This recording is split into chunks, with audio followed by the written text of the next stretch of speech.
Hola, ¿cómo están? Bueno, espero que se encuentren todos bien. Hoy nos encontramos nuevamente para retomar el tema y ver la segunda clase de marco legal, que en este caso está referida a la legislación ambiental en la provincia de Buenos Aires.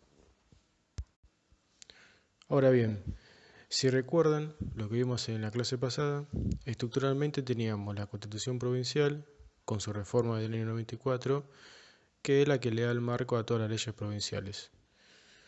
Luego teníamos las ordenanzas municipales y por debajo las normas IRAM, ISO, ACTM, cuyo cumplimiento no es obligatorio. Ahora vamos a hablar un poco de la Constitución de la Provincia de Buenos Aires, que al igual que la nacional es la que le da paso a las distintas normas que regulan la gestión ambiental. La inclusión del artículo 28 es consecuencia de la incorporación del artículo 41 en la Constitución Nacional, en la reforma del año 94. Mediante dichas cláusulas, se concede jerarquía constitucional al derecho a gozar de un ambiente sano y equilibrado. Es decir, que también adoptó el modelo de desarrollo sostenible. Y es por eso que pueden ver en su primer párrafo que dice que los habitantes de la provincia tienen el derecho a gozar de un ambiente sano y el deber de conservarlo y protegerlo en su provecho y en las generaciones futuras.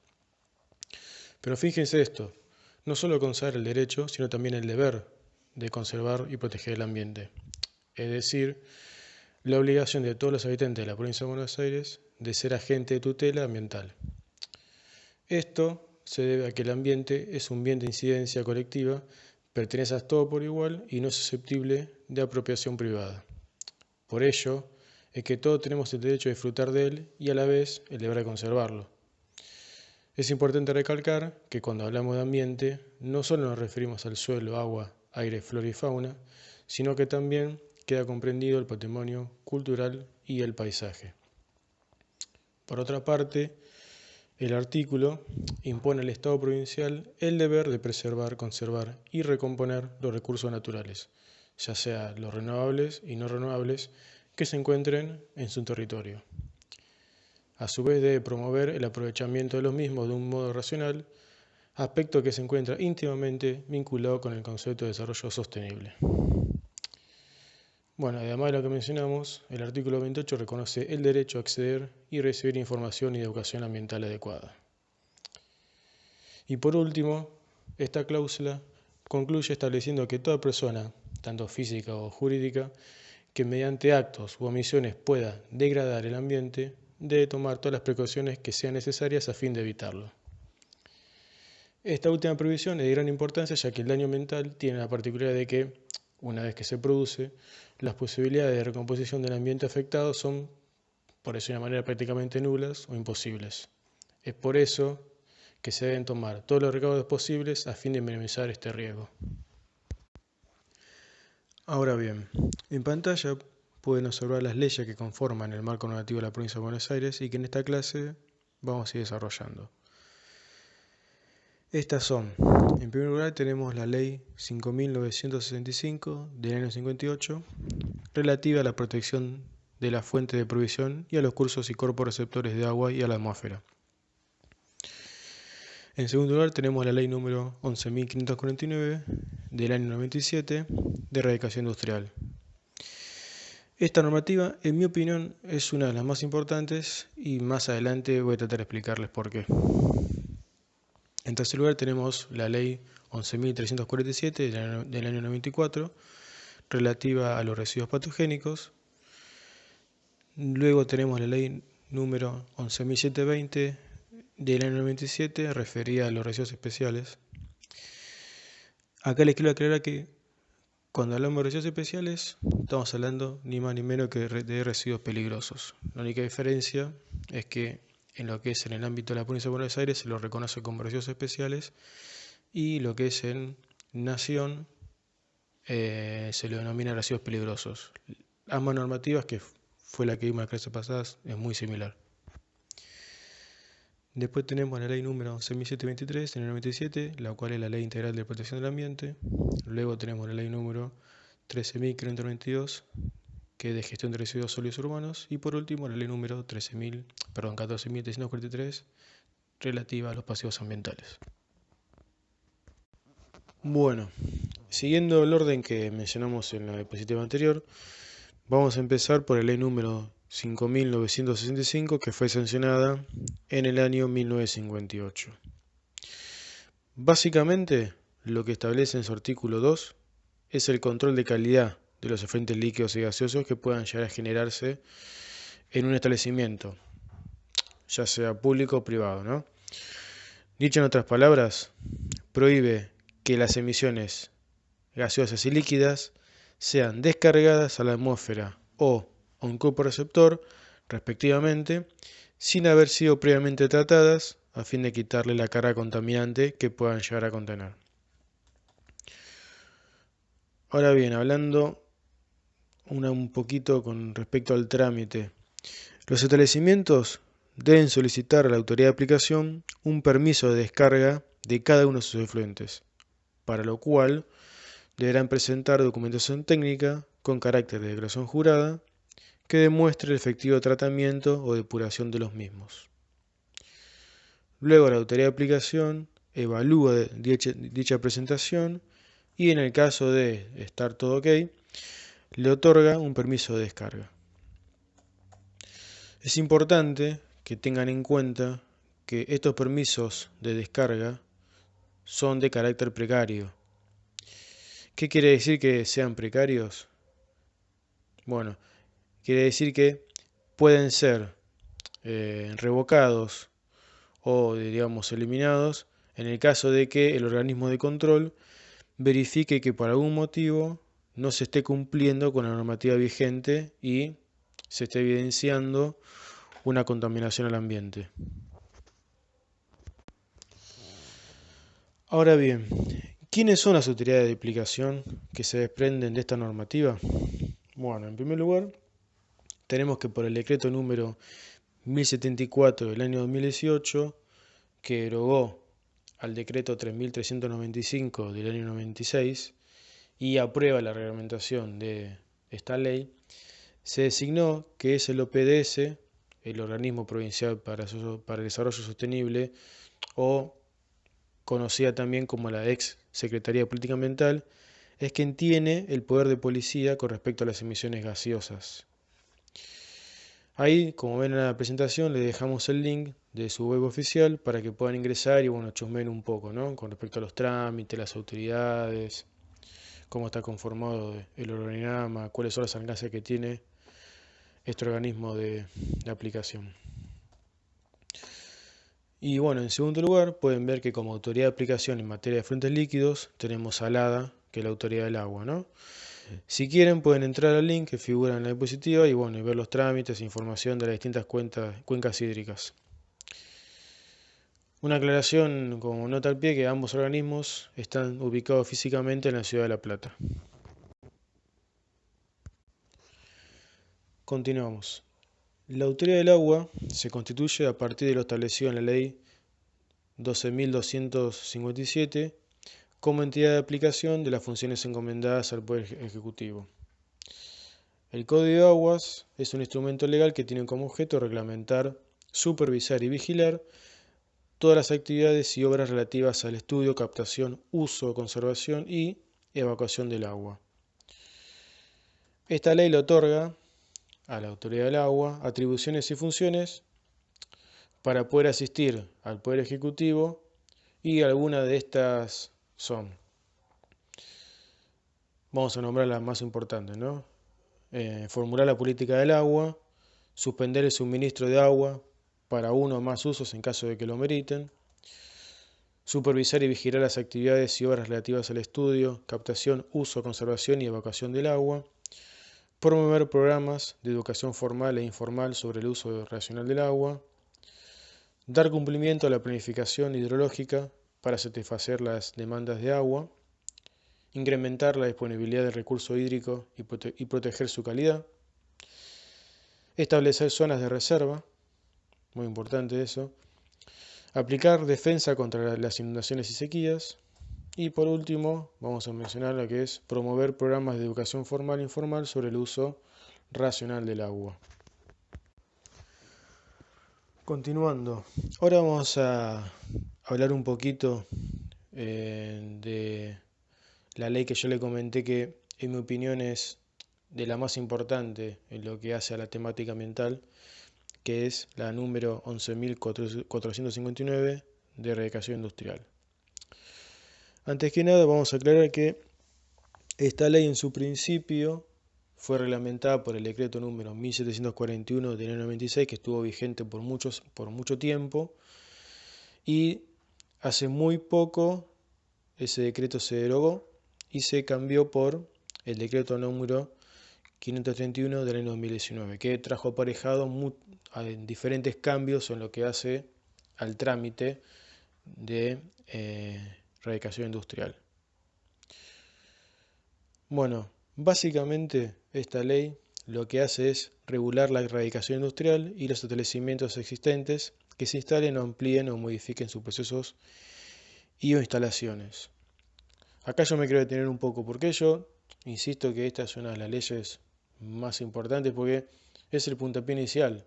Si una empresa no está debidamente o, para decirlo de otra manera, está legalmente radicada o activando, ¿qué va a estar cumpliendo?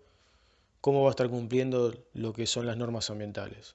En primer lugar, lo que tiene que hacer es estar funcionando de manera legal para poder, digamos, poder cumplir con las demás normativas ambientales vigentes, ¿no?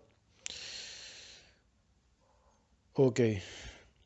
Esta ley trae aparejado dos conceptos muy importantes. Uno es la categorización de las industrias y otro es el certificado de aptitud ambiental.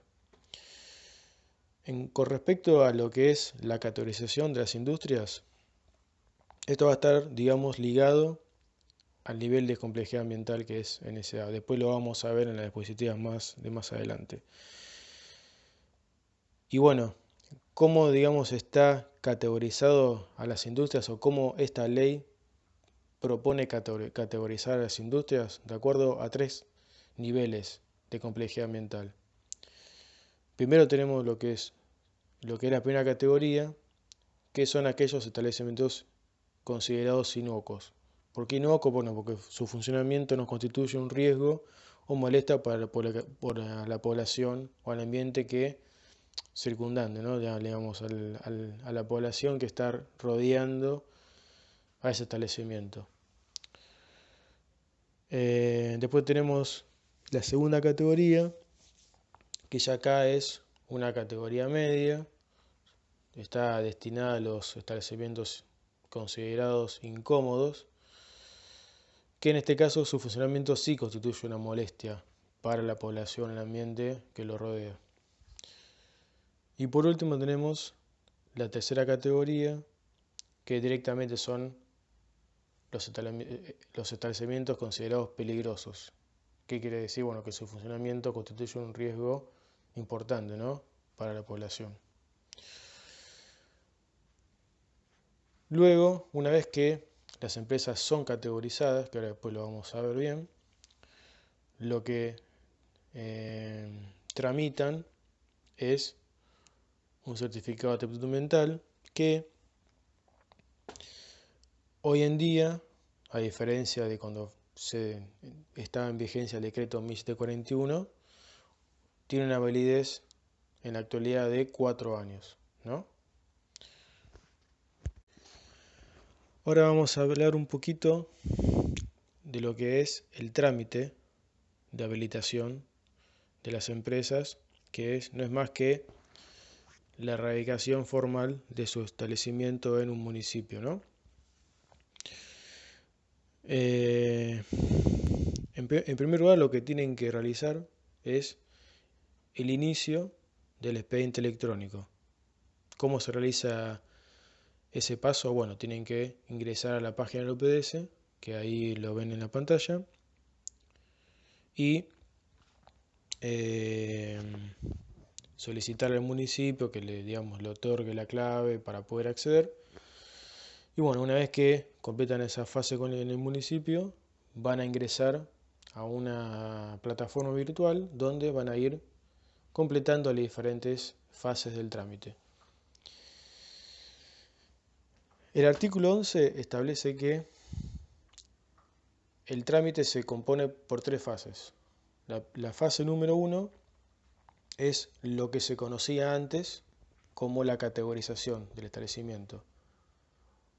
Hoy en día se le cambió ese nombre y se lo denomina clasificación de nivel de complejidad ambiental de la industria, el CNCA. Pero, digamos, a efectos de poder entender un poco mejor, es básicamente completar un formulario para ver en qué estado o en qué categoría se puede medir a ese establecimiento industrial, ¿no? O como categoría 1, o como categoría 2, o como categoría 3. Ahora después lo vamos a ver bien cómo es esa parte del trámite. Después tenemos la fase número 2, que es la obtención de la aptitud ambiental del proyecto, que es el CAO. Y por último la fase 3, que es la obtención de la autorización de funcionamiento, que es el certificado de aptitud ambiental. También después lo vamos a ver un poco más detallado en las filminas que le siguen. Bueno, este decreto del año 2019 trajo aparejado algunos cambios o mejoras con respecto al decreto anterior. Por ejemplo, como veíamos en la presentación anterior, los trámites no se hacían de manera virtual en una plataforma, iniciando, digamos, a través de expediente electrónico, sino que los expedientes eran físicos, eran en papel. El expediente iba, venía de una autoridad de aplicación a otra, y eso generaba demoras importantes a la hora de evaluar las presentaciones realizadas por las empresas y el otorgamiento de los permisos. Hoy en día, con la implementación de los expedientes electrónicos, bueno, esto se agilizó de manera exponencial, ¿no? Y otra de las mejoras que trajo aparejado este nuevo decreto es lo que se conoce como la renovación automática de certificados de aptitud ambiental. Antes, los certificados de aptitud ambiental no tenían una validez de 4 años, sino que tenían una validez de 2 años, y bueno, la empresa estaba obligada a presentar cierta documentación que avale que no tenía o que no había producido un cambio en materias primas utilizadas, procesos industriales, superficie instalada, etc. Hoy en día, la autoridad de aplicaciones está facultada para otorgar una renovación por 4 años más de certificado si se verifica que la empresa no modificó sus procesos básicos industriales asociados a su rubro de actividad. Bueno, estos nuevos procedimientos que propone o que establece el decreto del año pasado están reglamentados por 2 resoluciones. Una resolución OPDS número 494 del año 2019, que básicamente aprueba el procedimiento para clasificación según el nivel de complejidad ambiental, que es el que vimos anteriormente, como así también la reclasificación y renovación del nivel de complejidad ambiental, que eso lo está en el anexo número 1, que después lo vamos a ver, y el procedimiento para la renovación del certificado de aptitud ambiental, que eso está en el anexo número 2 de la resolución. Después tenemos la resolución OPDS 475, que es la que aprueba la digitalización de los trámites, lo que es la creación del expediente electrónico. Ahí en pantalla lo que tienen es una imagen del portal al que la empresa debe ingresar para completar estas 3 fases del trámite de erradicación industrial. Como ven, es un portal integrado que conjuga diferentes trámites ambientales. ¿Ven? Ahí tienen la página del OPDS, que es este trámite de que estamos hablando ahora, y por ejemplo el frente gaseoso también, ¿no?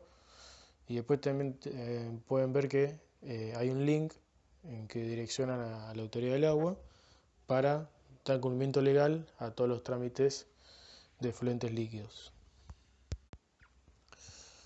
Bueno, solo muy ilustrativo y a efectos de que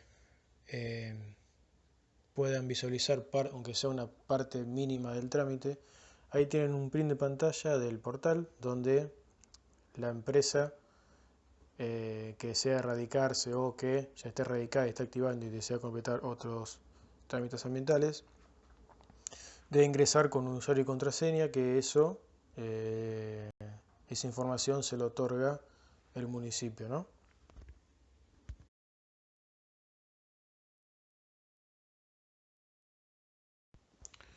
Bueno, ahora vamos a hablar un poquito de cómo es el procedimiento de clasificación del nivel de complejidad ambiental. Eso, como mencionamos anteriormente, está dentro del anexo 2 del decreto 531 del año 2019 y se calcula a través de una fórmula, una polinómica, que la tienen en pantalla ahí, que establece que el nivel de complejidad ambiental es igual a la sumatoria de el rubro, la localización del establecimiento, el dimensionamiento, los efluentes, residuos y emisiones y las sustancias peligrosas empleadas. Ustedes por ahí lo ven ahí y no entienden de qué manera se completa esa fórmula. Bueno, eso lo vamos a ver en las diapositivas que le siguen. Ahora bien, si ese nivel de complejidad ambiental, digamos, ese valor resultante de esa polinómica está dentro de 0 y 15 puntos, a la empresa se la clasifica dentro de la primera categoría. En el caso de que el resultado de esa polinómica esté dentro de los 15-25 puntos, se lo clasifica en la segunda categoría, y en el caso de que la polinómica me dé un puntaje superior a 25, se lo clasifica en la tercera categoría. Un tema que no mencioné en las diapositivas anteriores y aprovecho ahora es para decirles que en el caso de que a la empresa se la clasifique dentro de la primera y segunda categoría, la autoridad de aplicación, o sea, digamos, el que tiene poder de policía y que va a hacer el seguimiento de los trámites y verificar el cumplimiento o no de las normativas ambientales vigentes, es el municipio. Ahora bien, en el caso de que sea de tercera categoría, la autoridad de aplicación va a ser el OPDS. Bueno, ahora vamos a ver de qué manera nosotros vamos a valorizar los diferentes componentes de la polinómica a fin de obtener el valor de nivel de complejidad ambiental. En primer lugar, tenemos el rubro, el RU, que, como ven en pantalla, lo que hace este decreto es agrupar distintos rubros en grupos. En el caso, y lo que se hace es verificar en qué grupo se encuentra mi rubro. En el caso de que mi actividad se encuentre embarcada dentro del grupo número 1, el puntaje que le voy a otorgar al valor rubro es 9. Por ejemplo, en el caso de una carpintería o una metalmecánica, el puntaje que va a tener va a ser menor que si estamos hablando de una industria química, una industria farmacéutica, que, por ejemplo, seguramente esas actividades van a estar agrupadas dentro del número 3. Bueno, del segundo componente es la localización, que, como ven ahí en pantalla, en la tabla, de acuerdo a donde mi establecimiento se quiera emplazar o esté emplazado, va a tener un puntaje determinado. En el caso de que yo quiera radicar mi empresa dentro de un agrupamiento industrial o lo que se conoce como los parques industriales, el puntaje o el valor que yo le voy a asignar a ese componente va a ser 0. Ahora bien, en el caso de que yo quiera radicar mi establecimiento dentro de una zona ajena a un parque industrial, puede ser también una zona portuaria, el puntaje va a ser de 2. Esto guarda cierta lógica. ¿Por qué? Porque piensen que la afectación al ambiente que va a tener una empresa radicada en un parque industrial va a ser prácticamente imperceptible o mínima con respecto a una empresa que esté o se quiera erradicar dentro de un centro urbano.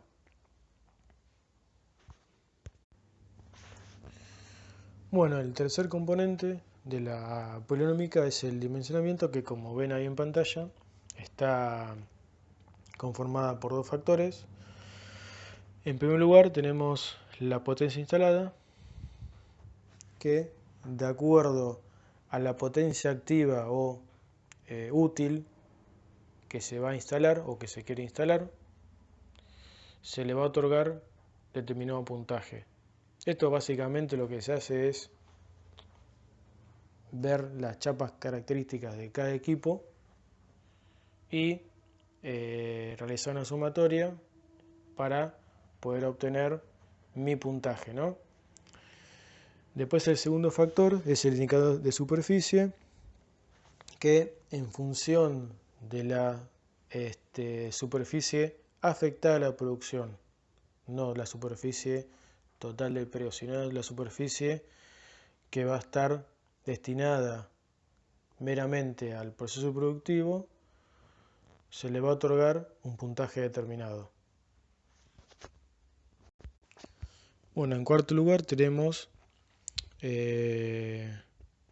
los efluentes, residuos y emisiones, que lo que se hace es determinar básicamente si la empresa genera efluentes líquidos o gaseosos, si genera residuos, ya sea sólidos urbanos o similares a sólidos urbanos, peligrosos o especiales, patogénicos, etc. Obviamente, si la empresa no genera ningún tipo de residuo, no genera ningún tipo de efluente o emisiones gaseosas, el puntaje que se le va a otorgar es 0. Y caso contrario, si a medida que se detecte o se verifique que se generan alguno de estos elementos, el puntaje se va a ir incrementando. Bueno, y por último, el quinto componente de la polinómica son las sustancias peligrosas empleadas, que en este caso se le va a otorgar un puntaje de 0 a 3 en función de si se verifica que el proceso productivo implica la manipulación de ciertas sustancias químicas o peligrosas. Ahora vamos a comentar brevemente la ley número 11.723, que es la Ley Integral de Medio Ambiente y los Recursos Naturales. Bueno, básicamente, ¿en qué se basa esta ley? Se basa en el concepto de desarrollo sostenible que está, digamos, estipulado en el artículo 28 de la Constitución de la Provincia de Buenos Aires. Uno de los puntos controversiales, por decirlo de una manera, que presenta esta ley es que a la actualidad no fue reglamentada. ¿Qué trae aparejado esto? Que la aplicación de esta ley va a quedar supeditada a la voluntad del organismo provincial o de los municipios. Pero uno de los aspectos importantes de esta ley es que empezó a tratar un gris. ¿Qué quiere decir esto? Que con la ley de recreación industrial lo que digamos, se evaluaba era la afectación al ambiente de los establecimientos industriales, pero ¿qué pasaba con aquellos establecimientos no industriales que también generaban un impacto en el medio ambiente? Entonces, a través del artículo número 10, se estableció que todos los proyectos consistentes en la realización de obras o actividades que produzcan o sean susceptibles de producir algún efecto negativo al ambiente de la provincia de Buenos Aires y o sus recursos naturales deben obtener una declaración de impacto ambiental expedida por la autoridad ambiental provincial o, si corresponde, municipal, según las categorías que establezca la reglamentación de acuerdo a la enumeración enunciativa incorporada en el anexo 2. Ahora después vamos a ver cómo están conformadas esas categorías del anexo 2. Bueno, después en el artículo 11 establece que toda persona física o jurídica, pública o privada, titular de un proyecto de los alcanzados en esa categoría, está obligada a presentar, al igual que por la ley 11.459, una evaluación de impacto ambiental. Y, como decíamos antes, al no estar reglamentada, los procedimientos de evaluación y de expedición del certificado de aptitud ambiental va a quedar supeditado a los criterios que establezca la autoridad de aplicación, ya sea el organismo provincial o el municipio. Bueno, ¿cuáles son aquellos proyectos de obras o actividades que deberán presentar una evaluación de impacto ambiental y ser sometidas al proceso de evaluación por parte de la autoridad de aplicación? Bueno, en el caso de que si la autoridad de aplicación sea el OPDS, los proyectos van a ser, por ejemplo, generación y transmisión de energía hidroeléctrica, nuclear y térmica, localización de parques y complejos industriales, construcción de gasoductos, conducción y tratamiento de aguas, construcción de rutas, autopistas, aeropuertos, planta de tratamiento y disposición final de residuos peligrosos. Bueno, ¿cuáles son los proyectos que van a estar sometidos al proceso de evaluación por parte de los municipios? Por ejemplo, tenemos emplazamiento de nuevos barrios, emplazamientos de centros turísticos, campamentos, cementerios, los cementerios parques o los cementerios convencionales, intervenciones edilicias, o sea, por ejemplo, la construcción de un edificio depende del municipio obviamente, pero tiene que estar sometida por este proceso de evaluación. Y, como menciona acá, la instalación de establecimientos industriales de la primera y segunda categoría. Pero recuerden que el espíritu de esta ley es someter al proceso de evaluación a aquellos establecimientos que antes no eran evaluados porque quedaban fuera de la ley 11.459 por no ser industriales.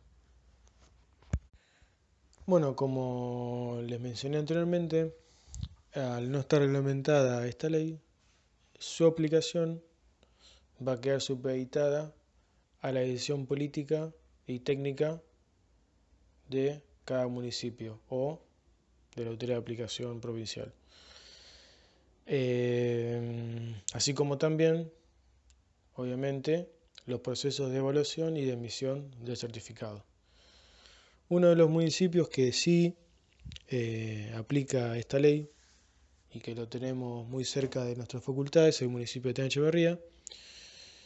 Y ahí en pantalla van a ver una imagen de la web oficial donde están cargados los instructivos de los diferentes trámites dependiendo qué tipo de actividad se quiera habilitar para la obtención del certificado de aptitud mental.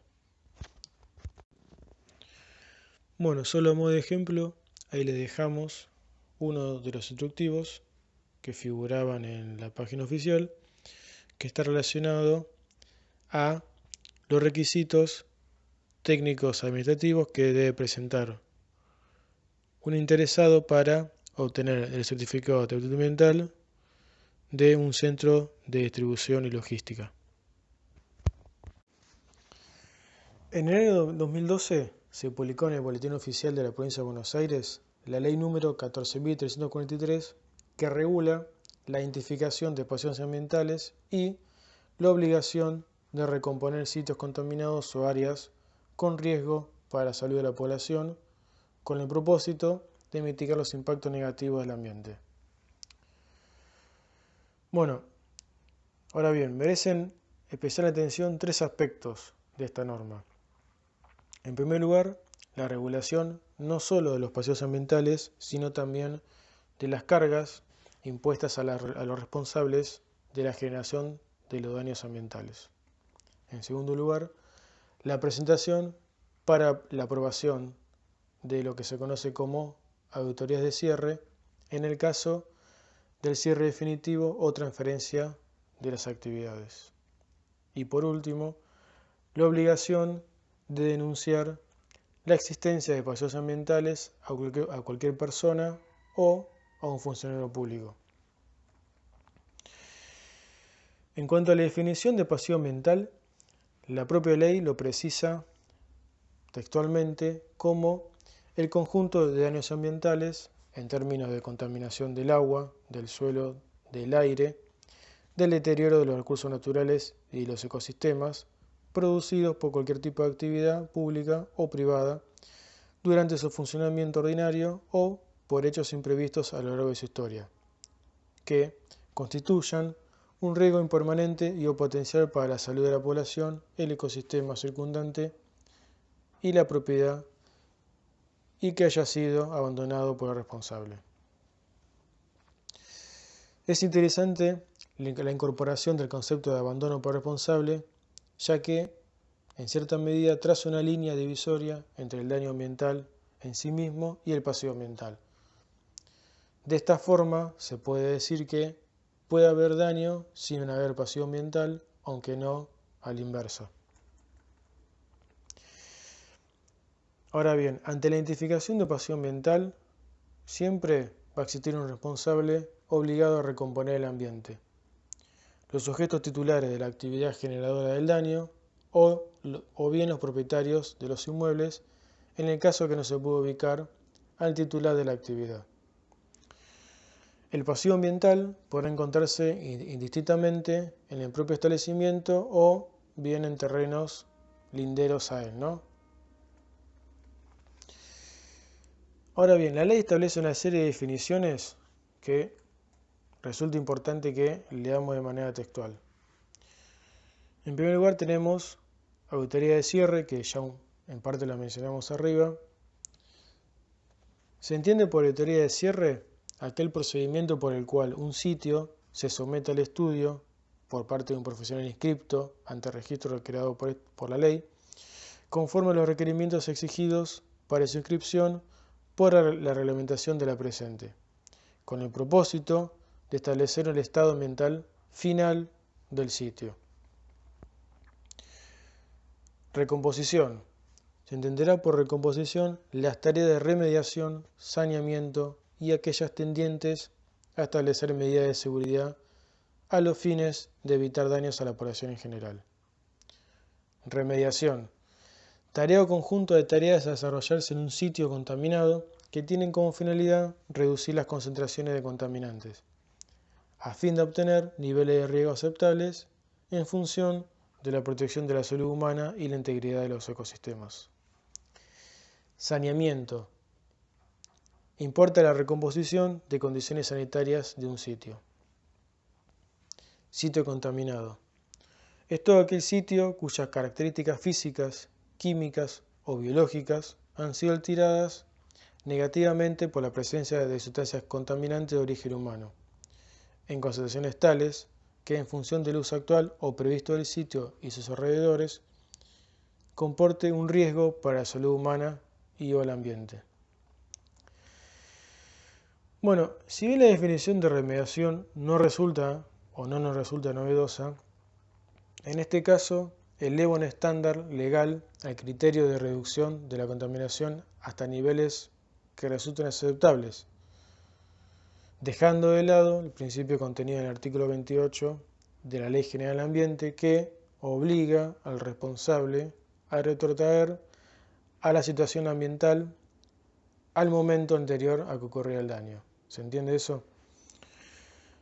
En otro orden, no solo los llamados responsables se encuentran obligados a denunciar paseos ambientales, sino la comunidad en su conjunto, ya que en caso de que una persona o un funcionario público tome conocimiento de la existencia de un paseo ambiental, tendrá la obligación legal de denunciarlo. El artículo 19 de la ley reproduce la exigencia de contratar el seguro ambiental contemplada en la Ley General del Ambiente para todas aquellas personas que realicen actividades riesgosas para el ambiente, los ecosistemas y sus elementos constitutivos, emplazando a la autoridad de aplicación a determinar las actividades riesgosas sobre las que recaerá la carga de obtener este seguro. Esto es lo que se conoce como la póliza ambiental, ¿no? Por otro lado, establece la creación de registro de paseos ambientales de la provincia de Buenos Aires, cuya importancia radica en que, al inscribirse un paseo ambiental en él, la autoridad de aplicación informará al registro de la propiedad inmueble de la provincia a fin de que pueda hacer constar una nota marginal del mismo en la última inscripción del dominio. Bueno, esta nota marginal obviamente quedará sin efecto cuando la autoridad informe al registro de la propiedad la finalización de la recomposición y baja del registro de paseos ambientales. O sea que cuando esa autoridad de cierre se encuentre aprobada por la autoridad de aplicación, se le va a informar al registro de la propiedad inmueble de la provincia para que desafecte a ese bien. Por último, es importante mencionar que la ley creó el Fondo Provincial del Ambiente, el cual es destinado a recomponer paseos ambientales y sitios contaminados en los casos que no se pudiera identificar a los responsables de su generación. ¿Estos fondos de dónde provienen? ¿Cómo está compuesto ese fondo provincial? Bueno, a través de lo recaudado por las multas impuestas a los establecimientos por incumplimientos de las distintas normas ambientales vigentes. Bueno, ahora vamos a dejar un poco de lado lo relativo a la legislación provincial y vamos a hacer mención a las resoluciones impuestas por la Autoridad de Cuenca Matanza Riachuelo, conocida generalmente como o comúnmente como ACUMAR. En primer lugar tenemos la resolución 609 del año 2011 que requiere a todos los establecimientos radicados dentro de la cuenca que sean susceptibles de generar impacto negativo en el ambiente a la elaboración e implementación de un sistema de gestión ambiental. No se asusten con esta palabra, por ahí algunos la conocen por su trabajo, otros no, pero en las clases que vienen vamos a explicar detalladamente qué es un sistema de gestión ambiental y qué me permite o qué mejoras me permite tener esa herramienta. Bueno, en segundo lugar tenemos la resolución 1113 del año 2013, el cual obliga a todos los establecimientos, a todos, ya sea industriales, no industriales. ¿Qué quiere decir? Kioscos, empresas, lo que sea, a todo tipo de establecimiento que se encuentre radicado en la cuenca Matanza Riachuelo, tiene la obligación legal de realizar el empadronamiento, de empadronarse. ¿Qué significa eso? Hacer un trámite online en donde carga datos con carácter de declaración jurada de su actividad y se le otorga un número de CURT. Ese número de CURT sería como el DNI de la empresa ante la CUMAR. ¿De qué manera la CUMAR lo va a identificar? No por su nombre o razón social, sino por su número de CURT. Después tenemos la resolución 46 del año 2017, en la cual establece que una vez que la empresa se empadronó, se le va a hacer un control a esa empresa, obviamente dependiendo del rubro, y si se detecta que esa empresa genera efluentes líquidos o gaseosos o genera residuos de los cuales están fuera de parámetro o no se le aplica una gestión ambiental adecuada, van a quedar determinados o catalogados como agentes contaminantes. Bueno, tanto la resolución 37 del 2016 como la 12 del 2019 lo que determinan o establece son los procedimientos de fiscalización y control que implementa la Autoridad de Cuenca Matanza-Riachuelo como autoridad de aplicación o organismo de control. Bueno, y por último, como les mencioné en la primera diapositiva, más allá de las normas que son de cumplimiento legal, tenemos otras normas que las empresas pueden adoptarlas a fin de mejorar su sistema de gestión o las buenas prácticas medioambientales internas, ¿no? Las más conocidas, bueno, son las normas IRAM, muchos ya han escuchado de ellas, y la norma CISO. Por ejemplo, tenemos las normas IRAM de ecología, de calidad del aire, de calidad del agua, de calidad de suelos, la norma ISO 9004, referida a los sistemas de gestión de calidad, y la ISO 14001, que esta sí la vamos a ver en una de las clases, que está relacionada con los sistemas de gestión ambiental. Esta herramienta, no me quiero adelantar mucho, pero me va a ayudar a poder tener o implementar un sistema de gestión ambiental de calidad en mi establecimiento. Estas normas, como mencionamos anteriormente, no son de cumplimiento obligatorio, con lo cual van a quedar a criterio de la empresa implementarlas o no.